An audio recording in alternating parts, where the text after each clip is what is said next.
الطريق إلى ثقافتنا ليس قراءة في كتاب وليس اقتباسا من كتاب، وإنما هو تجربة فكرية اجتماعية تراثية نفسية نستخرج منها ونقتبس منهج التفكير المتجرد الرصين للوصول إلى حقائق لا تخطئها العين، ولكنها ليست بادية للعيان، فهي نهج وطريق قبل أن تكون نتيجة مسبقة التجهيز أو نتيجة نتعنت الجهود والأدلة للوصول إليها، بل نتيجة جاءت على سجيتها وعلى حقيقتها وعلى جوهرها بعد بحث وتدقيق وتجرد وشفافية. وكما ذكرنا قائد التجربة وعربها وترجمانها الأستاذ محمود شاكر يبدأ كتابه المتنبي بتقديم التجربة والفكرة مولدا ونموا وشبابا وفتوة، ويسمي هذه المقدمة بالطريق إلى ثقافتنا، وهذه التسمية هي علامة استفهام كبيرة جدا وفيها إجابات فكرية غاية في الروعة والجمال، وهي تشحذ الفكر وتبعثر المناهج وتكشف وجوها كانت في الفكر مقدمة، وهي على الحقيقة ليست سوى رؤوسا من قطيع يشجع بعضه بعضا ويلمع بعضه بعضا ويقدم بعضهم بعضا، لامع كسراب بقيع يحسبه الظمآن ماء حتى إذا جاءه لم يجده شيئا. الطريق إلى ثقافتنا، وهو رضي الله عنه ورحمه الله يتحدث عن الأدب والتراث والفكر والدين، يقدم بالتسمية أنه يتحدث عن طريق إلى ثقافة، وليست أي ثقافة بل هي ثقافتنا.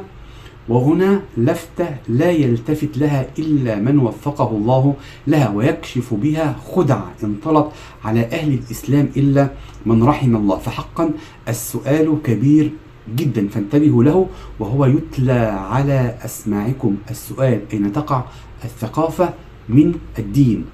أين تقع الثقافة من الدين؟ وهل نحن كمسلمين أهل ثقافة أم أهل ديانة؟ وإن كان الدين علم وأصول وقواعد وشريعة وضوابط ومعاملات وتراث وحضارة، فهل ترقى الثقافة أن تكون دين وعلم وقواعد؟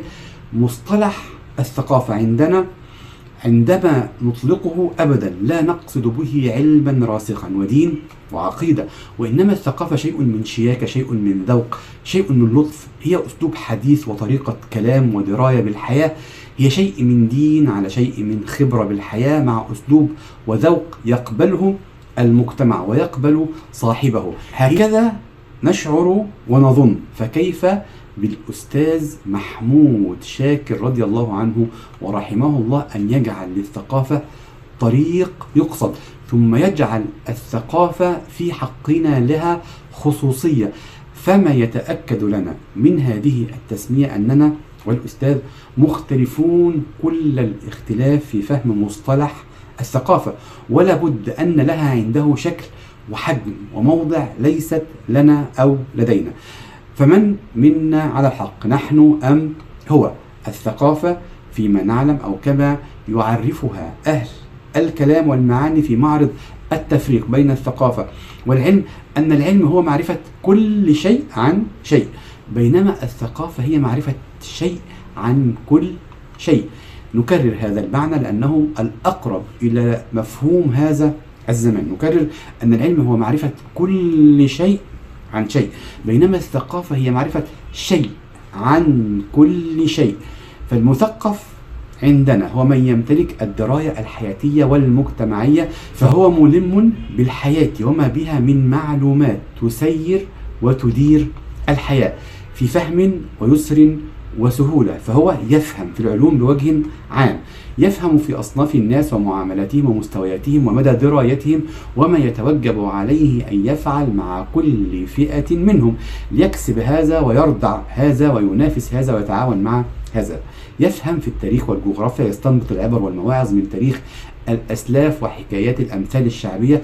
هو مدير جيد لحياته، مرموق بين أقرانه، لطيف المعشر، لين العريكة، إلى آخر تلك الصفات المحببة للناس وفي المجتمعات. هذا هو المثقف في منظورنا الثقافي العام. ولكن الأستاذ محمود شاكر ساق الثقافة في مظان أخرى جديدة علينا لم نختبرها قبل ذلك، والغريب العجيب أنه ساق هذا المفهوم في خضم صراع فكري أدبي ديني مجتمعيين، عاش كل لحظة ونقلها لنا بنبضها وحياتها الأبدية داخل كياناتها الفانية من الإنسان المعقد في تكوينه ولمة شتاته المستحيلة. الأستاذ محمود شاكر لن نتحدث عنه، فقط سننقل تجربته وكفى بها حديث عنه بقلمه ولسانه. وفي الحلقة القادمة إن شاء الله ووفق ويسر نعيش مع الأستاذ ونتتلبذ على منهال فهمه وعلمه. وفقنا الله وإياكم، سددنا الله وإياكم. وقبل الختام نقول ونكرر: الطريق إلى ثقافتنا ليس قراءة في كتاب وليس اقتباسا من كتاب. والسلام عليكم ورحمة الله وبركاته.